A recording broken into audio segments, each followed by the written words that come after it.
Andrew Mangiapane is the newest Oiler after signing a 2-year, $3.6 million contract later last night. The forward is coming off a 28-point campaign with 14 goals and 14 assists. And I'm sorry guys, but if you don't want to hear the truth about this team going forward, then I'd probably end the video because Andrew Mangiapane? Really? What is up guys? Welcome back to the channel. This is Above Average. I'm YouTube Trev, and today we're going to be talking about the Edmonton Oilers at this year's free agent frenzy, what they were able to do, what they were able to really not do, and yeah, everything in between. So if you guys are new to the channel, thanks for all the continued support. Seriously, it means the world. Stay to the end of this video because that is the sponsored segment of the video. I give a shout out to the most liked comment in my previous video, so drop a comment down below, and if it gets the most likes, I'll be giving it a shout out in my next video. And be funny. You can be funny. You can be, smart. You can be, whatever you want to. Ask a smart question. Say something. Drop a comment down below. I interact with every single one. And with all that out of the way, let's get right into this thing. Yep, the Edmonton Oilers, they signed Andrew Mangiapane, coming off 14 goals, 14 assists, 28 points, 81 games played last year. Okay, I mean, there's a lot to discuss about this player, about the team going forward, about the players that they did have choosing to go elsewhere, which is I get, and we're going to get to all of that, starting with, man, where do I want to start? Let's just start with the future of the Oilers, guys. Like, I'm not going to lie. I'm trying to be optimistic, and drop a comment down below. Like, seriously, I know I'm in the minority here. I really am, and I'm praying that I'm wrong. I really am. I'm praying that I'm wrong, but 11 years into Leon Draisaitl's career, and who's been his best winger? Who's been his best winger? Who's been his most consistent winger? Has he had a winger? Excluding Connor McDavid. Who is it? And going into this offseason, Stan Bowman said, we're going to try to make some additions. We're going to focus on offense. You're going to have to, because people are going to leave. People are leaving. They're leaving. That's simply put it. They are leaving. So you're going to have to address the forwards coming in. And you address it with Andrew Mangiapane, who personally can't stand the player. Never liked him in Calgary. I don't like him. I don't like him as a player. I really can't stand this kind of player. That's my take. That's my opinion, whatever. But he's coming in here, and I see a lot of comments. Oh no, this is great. He's going to be awesome with Leon Draisaitl. He's awesome. Bringing up his 5 years ago when he was able to get 35 goals. A career year on a Calgary Flames team that had Elias Lindholm, who had a career year that year. Johnny Gaudreau, rest easy, had a career year that year. Matthew Tkachuk, that was a career year for him. I think he surpassed that since. Jacob Markstrom, career year. And Mark Giordano, career year. I mean, the Flames were just rolling that year. Everyone had a career year, I feel like, on that team. It was crazy to watch them. So people saying, no, that's 4 or 5 years ago. He's a completely different player and on a new team. Like, who's to say he's going to bring all that success to the Edmonton Oilers? Really? There is a chance that he might, but there is a chance that he won't. And to the people that are big on him, he better score 20 or 30 goals this year, because he's going to be the top 6. He's either going to be playing with Connor McDavid or Leon Draisaitl. So you'd expect him to score at least 20. He has to. And if he doesn't, that's just a terrible, terrible look. It really, really is. And so what I'm going back to, Leon Draisaitl, is Andrew Mangiapane the answer?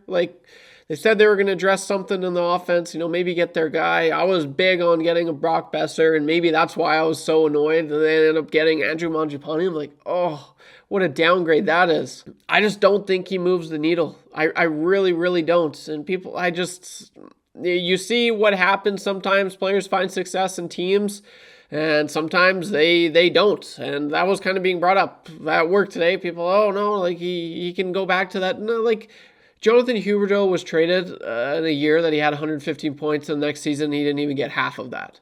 Right? Things can happen. You have no idea. It's a gamble. It's a risk, right? You never really know. So that's frustrating. I'm going to try and be optimistic. Personally, I just don't like it. I feel like everyone's getting better and the Oilers just got significantly worse. And let's just transition to that now. The offense just, it did get thinner. It really, really did. I'm sorry, but Arvidsson, it didn't really gel well here in Edmonton, but he's out, right? Connor Brown, need I mention, he got more points than Andrew Mangiapane last year. I just want to say that. I think it was like 2 more points he got, but I just want to say, anyway, Connor Brown, he left. Corey Perry, he left. Evander Kane, he left. And Jeff Skinner's going to go. So even though those guys weren't crazy offensive forces for the Oilers last year, the players they're bringing in aren't going to be better. They're not. They're not. So, yeah, I mean, you're going to be expecting big seasons from 97 and 29 again. They probably will follow through with that and have unreal years because that's just who they are and that's just how good they are. I'm just saying it now. Like, the Oilers got significantly worse this offseason, and they're significantly worse from the team that they were last year, just looking at the roster. And I hope I'm wrong. Like I said, drop a comment down below. I know people don't like it when I'm negative. I'm trying not to be negative. I'm just being critical. I'm being critical, and I'm just seeing it as it is right in front of my eyes. I think I'm looking at it. I'm looking at everything. I don't like the layout of this team. I really, really don't. Next offseason is going to be different. They're going to have way more cap, which is great. A lot of that's going to go to Connor, though. So if he chooses to sign here, which is starting to, my brain's just, oh gosh, thinking about that daily now, because who knows? With the team that they had this year, there was a point in March where they were like 4 points up on the Calgary Flames. They were 4 points from being a wild card spot this year, and they had a damn good team. I know they're not really a regular season team and they up their game in the playoffs. That's the narrative. This team really shows up. But like, if they go through a lull, which they will because that's what the Oilers do, I think they're going to make the playoffs. But I'm telling you, like, they're going to be a wild card team. They are going to be a wild card team. And I'm hoping I'm wrong. I really, really am hoping I'm wrong.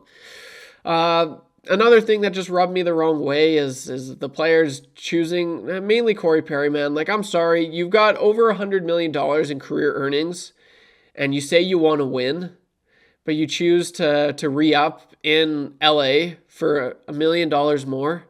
Like, dude, come on. Like, that just really rubbed me the wrong way about him. How greedy can you be? Like, I mean, like, what? I don't know. So, yeah, I'm curious, guys. Like, it was kind of a little rant video. I'm trying not to, because people say, "Oh, Trev, you whine too much. You're whining me." But it's honest to God truth, man. I really do not like. I want this season to be done, just so we can focus on next offseason, because you cannot tell me that this is a Stanley Cup contending roster right now. It's not. It's not. Like, they can't address their goaltending. They're so against the cap. They can barely do anything. So, and that's another thing. Who would you like to see them get? Well, they don't. They're really not in the luxury position or they're not really in a position to have that luxury where they can go and get stuff. And that's just a fail by the management. That's just an epic, colossus failure by management. And so that's another thing. Just terrible signings after terrible signings and not planning accordingly. That just really, really just grinds my gears. So, yeah, I'm curious. What do you guys think for the Oilers next year? Are you excited to have Andrew Mangiapane on Leon Draisaitl's wing? I'm blown away by the people who are just sold that he's going to be an impact player. Like, oh, no, he's great. Like, you don't know. And the same argument, I don't know that he's going to be bad. I feel like if you look at his track record, everything shows that he's you know who the player is, like, at this point. He's not an up-and-coming prospect. He's 29. Like, you know who the player is. He's reached his ceiling. His 35-goal season was like the Nugent-Hopkins 100-point season. It doesn't happen. You do it once, and then it just never happens again. So, what are your guys' thoughts? And I'm sorry, I tried being as positive and happy as possible, so if you made it this far, drop a comment down below. What are your guys' thoughts? I know you don't like it when I get negative. I said all that already, but I am very curious, and I interact with every single comment in the comment section down below. So thanks for watching this video. I got one cooking for Sunday Oh, yeah, that one's going to be interesting as well. I can't wait to see how that one's received. So stay tuned for that. But it is that time of the video, brought to you by www.timetrackers.ca, where they work around the clock for you. It's an Alberta-based company with clocks all over Canada. Whether you want a big clock, a medium-sized clock like that, or a small one, you can go check them out. Again, www.timetrackers.ca. Go check them out. But it is that time of the video. This video talking about tanks, the Oilers offseason tanking so far. This video just tanked. I had a streak of videos that had over 1,000 views, and this ended it. It didn't do good at all, which, you know what, whatever. Okay, huge shout out to Keijo Koopa 9937. Forsling is making almost half of that and can actually play defense. If McD stays, he is going to be captain of a no cap for depth dumpster. Yeah. Can't argue. I mean, that's kind of what I've been going on right here. Like, I'm sorry. Is Connor McDavid going to re-sign in Edmonton? Is he going to re-sign? Dude, I don't know. Like, what's Bowman and Jackson? What are the selling points? Well, the good news is we've got a lot of prospects. Nope. Well, the good news is, if we want to make a trade, we can use these draft picks that we have. Nope. Well, the good news is we're not really against the cap, so we have a lot of, nope. Like, I'm telling you, Connor, he's a smart guy, man. He wants to win. Nothing at this roster right now tells me that they're going to make it to the final next year. Nothing. I don't know, man. So it's going to be very interesting. It really is. I'm telling you. I don't know. I don't necessarily like it. But that's all I got for this one, guys. Thanks for all the continued support. Leave a like if you made it this far. Let's see if we can get this bad boy to 200 likes. Seriously, the likes really help out getting my videos out there. So that would be awesome. Thanks again, guys. I'm YouTube Trev. I will see you in the next one. Don't be average when you can be above average. Peace.